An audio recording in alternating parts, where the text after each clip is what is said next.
Welcome back Sarang गुरु digital class में आपका स्वागत है।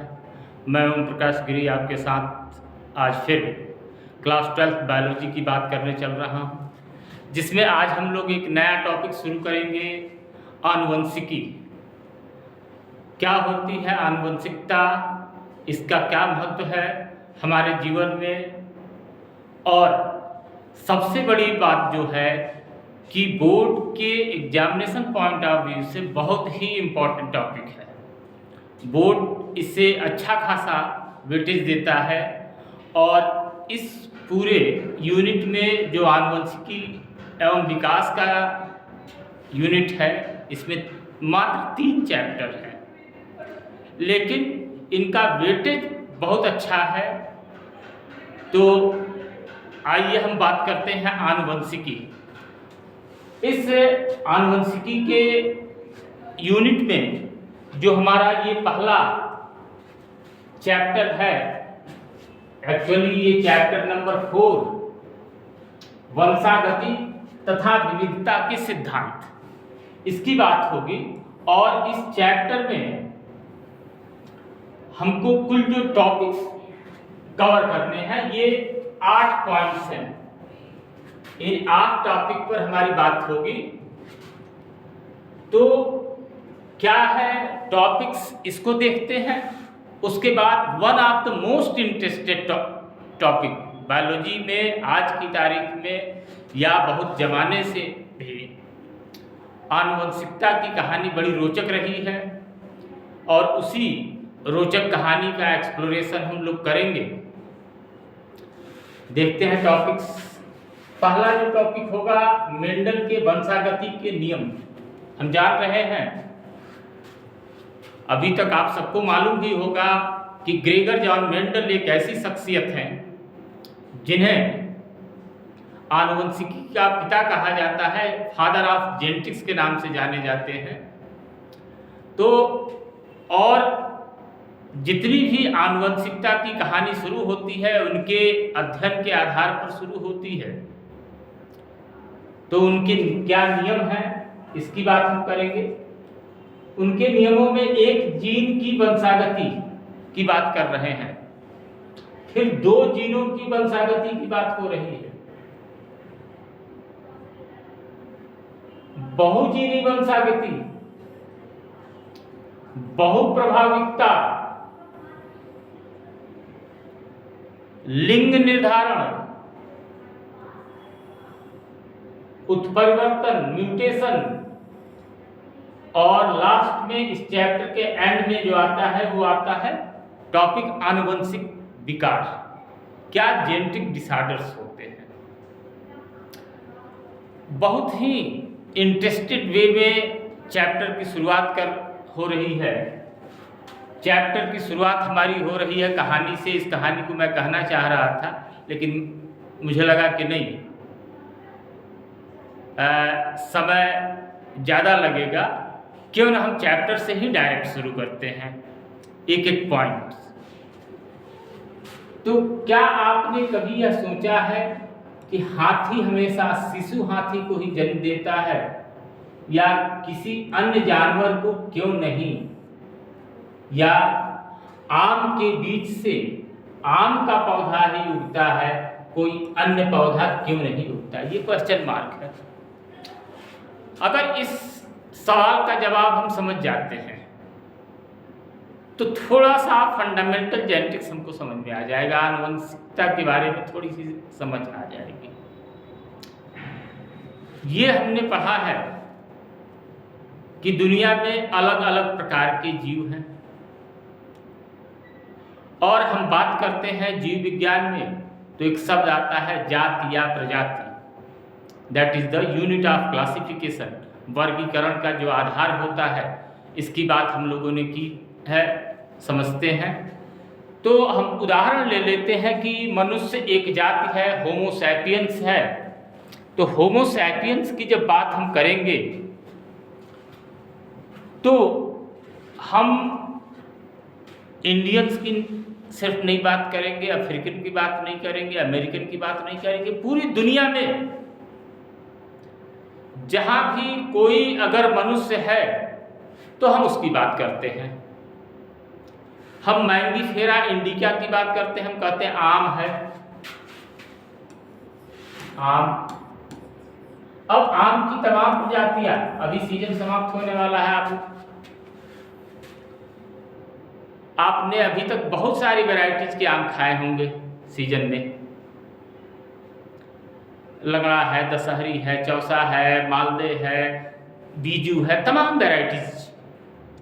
सबके स्वाद, सबके आकार प्रकार में विभिन्नता है, लेकिन बायोलॉजिकल पॉइंट ऑफ व्यू से जैसा कि हम लोग जानते हैं कि मैंगीफेरा इंडिका एक इंटरनेशनल टर्म इसके लिए दिया गया है।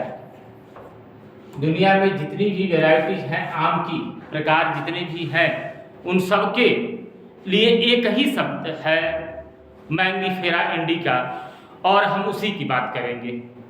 इसी तरह मनुष्य की जब बात करेंगे तो होमो सैपियंस की बात करेंगे, वो चाहे दुनिया के किसी कोने का है।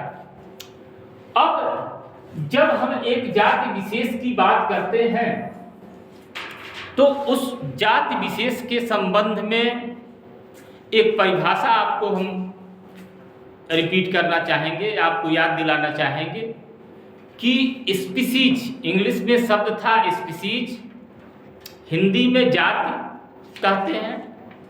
तो किस तरह के जीवों के समूह को एक जाति कहते हैं? तो हम लोगों ने पढ़ा था कि जो फिजिकल,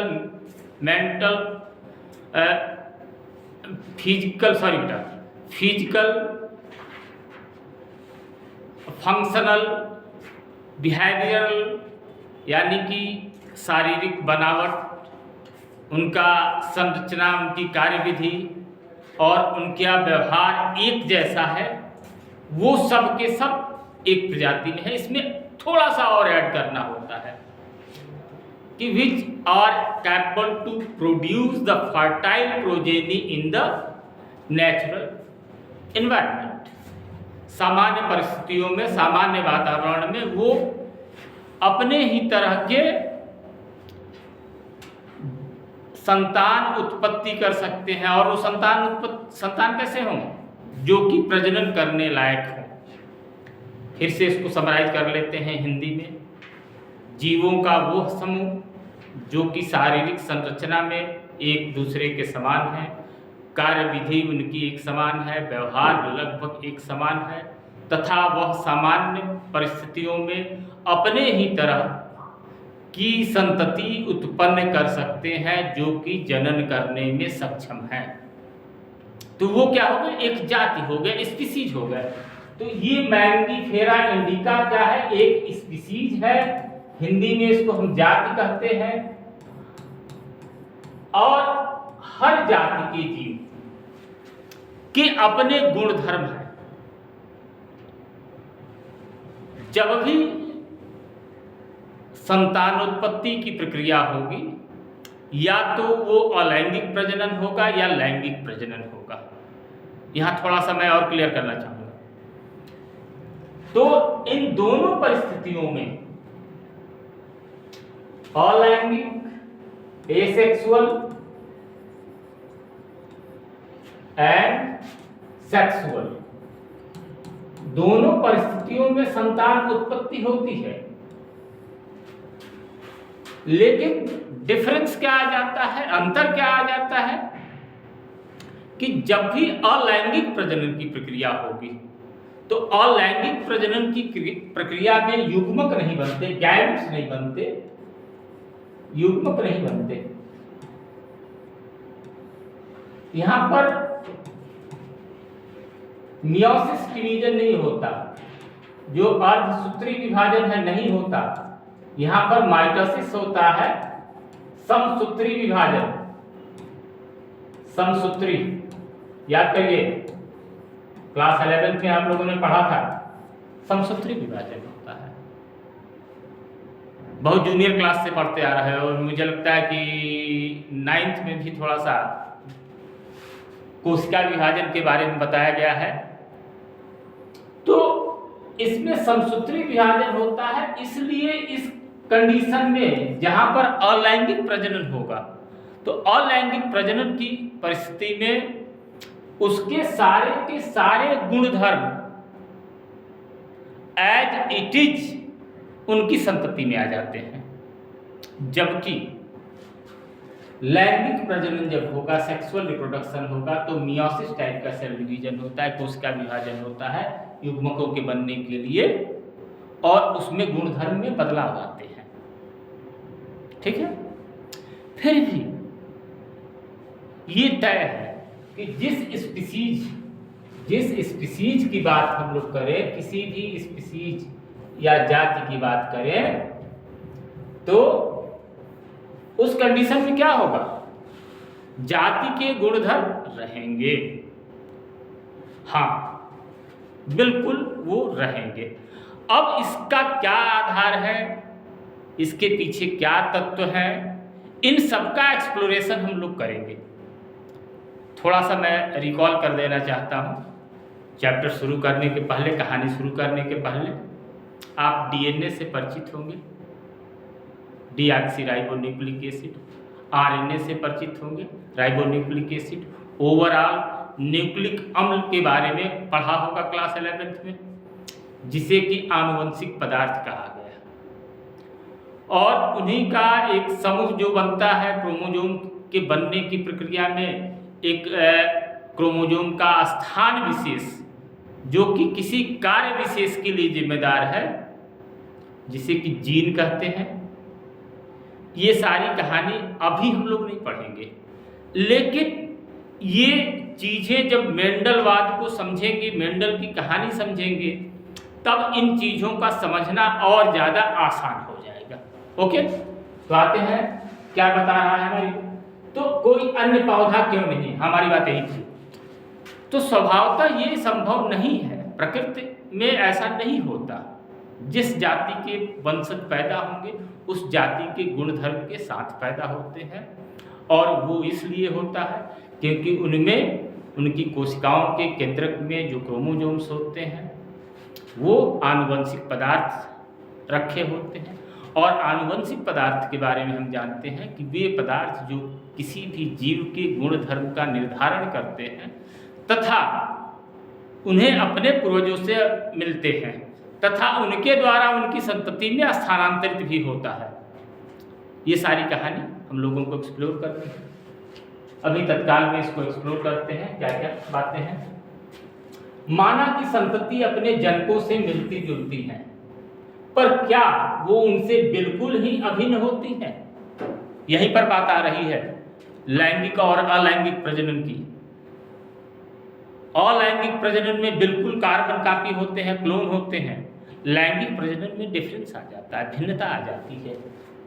क्यों? क्योंकि अभी बात की है ना कि जब युग्मक बनते हैं तो युग्मक बनने की प्रक्रिया में और युग्मकों के फिर मिलने की प्रक्रिया, जिसको कि निषेचन कहते हैं, उस प्रक्रिया में क्या होता है, थोड़ा सा जो उसकी ओरिजिनल जो वास्तविक स्थिति होती है उसमें परिवर्तन होता है। तो इसके कारण उनमें कुछ भिन्नता आ जाती है, उन लक्षणों में कुछ भिन्नता दिखती है। क्या तुमने कभी आश्चर्य किया कि सहोदर कभी एक जैसे दिखते हैं या फिर कभी अलग अलग क्यों दिखते हैं? मोस्ट ऑफ द टाइम सहोदर भी ऑलमोस्ट एक दूसरे से अंतर दिखाई पड़ता है। एक कंडीशन आती है आइडेंटिकल ट्विंस की, समरूपी जुड़वे, उसकी कहानी बाद में हम लोग डिस्कस करेंगे। तो वो एक कंडीशन होती है आइडेंटिकल ट्विंस की, वहाँ पर लगभग बहुत ज़्यादा समानताएं मिलती हैं, बाकी अन्यथा समानताएं कम ही मिलती हैं। जीव विज्ञान की एक शाखा आनुवंशिकी, जेनेटिक्स, आनुवंशिक विज्ञान ऐसे तथा इनसे संबंधित अनेक प्रश्नों पर विचार करती है। हम लोग एक्सप्लोर करेंगे, बात करेंगे। इस शाखा में वंशागति और विविधता दो शब्द हैं। हमने शुरू में इसकी बात नहीं की, अब बात किया जाए। वंशागति और विविधता दोनों का अध्ययन होता है। क्या अध्ययन होता है? अर्थात यह विचार किया जाता है कि जनक और संतति के लक्षणों में समानता या असमानता क्यों होती है। वंशागति आनुवंशिकी का आधार है। वंशागति वह प्रक्रम है जिससे लक्षण जनक से संतति में जाते हैं तथा विविधता जनक और संतति के लक्षणों की असमानता की अवस्था है। एक शब्द है वंशागति। वंशागति क्या कह रहा है कि लक्षण या जो भी गुण है वो पितरों से, पितरों कह लो या पूर्वजों कह लो, पूर्वजों कह लो, से उनकी संतति में स्थानांतरित होता है, संतति में जा रहा है। जो गुण धर्म है, लक्षण है, वो ट्रांसफर हो रहे हैं, ये वंशागति है। दूसरा शब्द है विविधता, जो डिफरेंसेज आ रहे हैं, अंतर आ रहा है, वो क्यों है?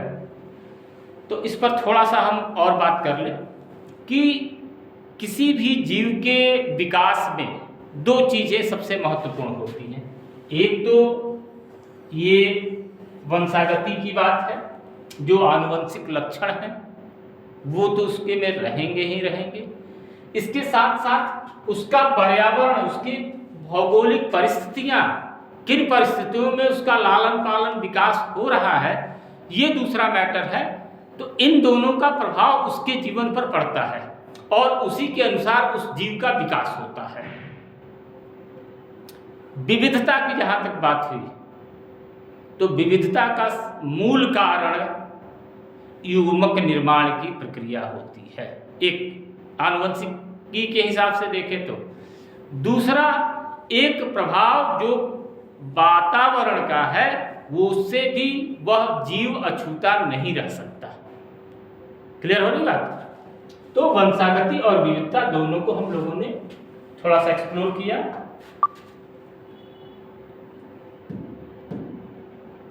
और आगे आते हैं, क्या कह रहा है? मानव को 8 से 10,000 वर्ष ईसा पूर्व इसका ज्ञान हो चुका था।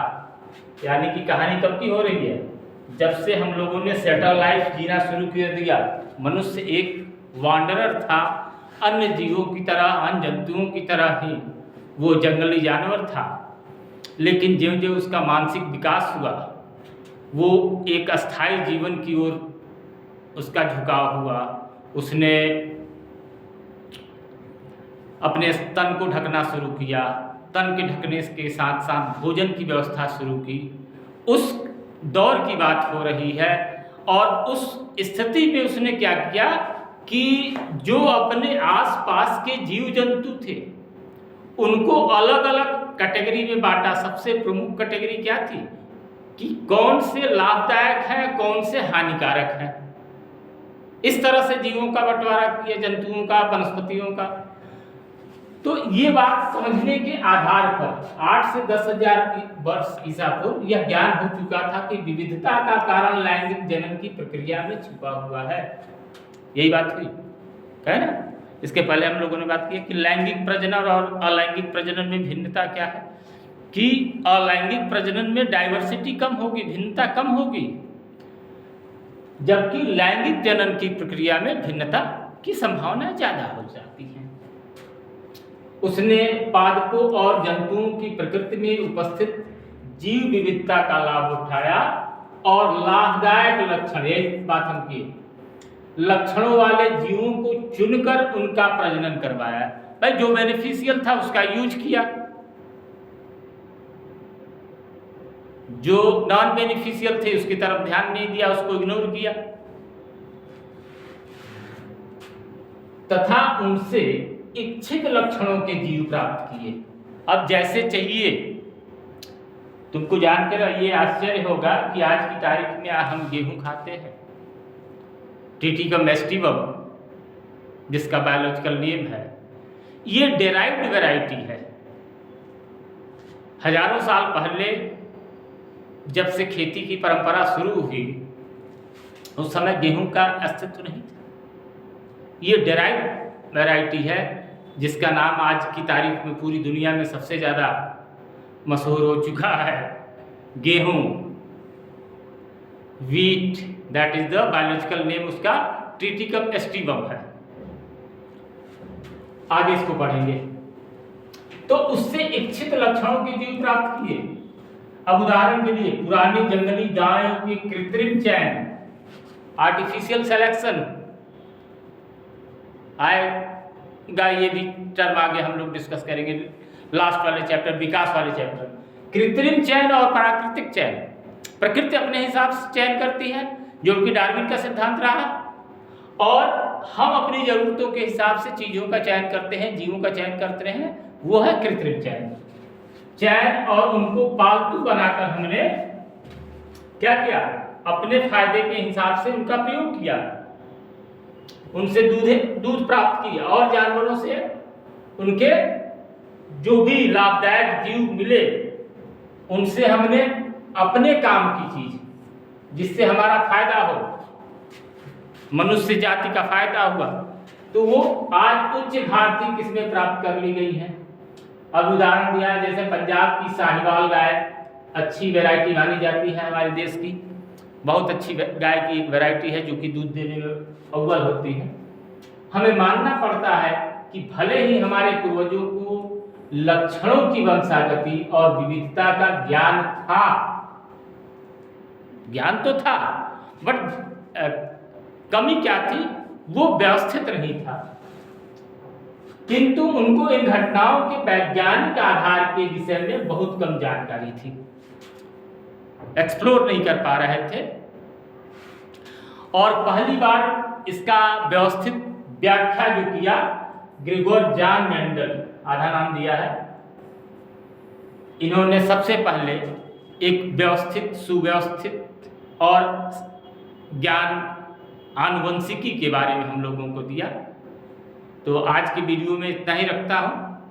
नेक्स्ट टॉपिक जब हम शुरू करेंगे तो मेंडल के वंशागति के नियम की बात करेंगे कि मेंडल ने कैसे एक मैथमेटिकल कैलकुलेशन के आधार पर, गणितीय गणना के हिसाब से वंशागति के नियम को समझाया, और उनके साथ दुर्भाग्य था, वो भी कहानी हम लोगों को समझने को मिलेगी, देखने को मिलेगी कि उनके जीवन काल में उनकी उपलब्धि के बारे में कहीं कोई चर्चा नहीं है, कोई उनको मान्यता नहीं मिला।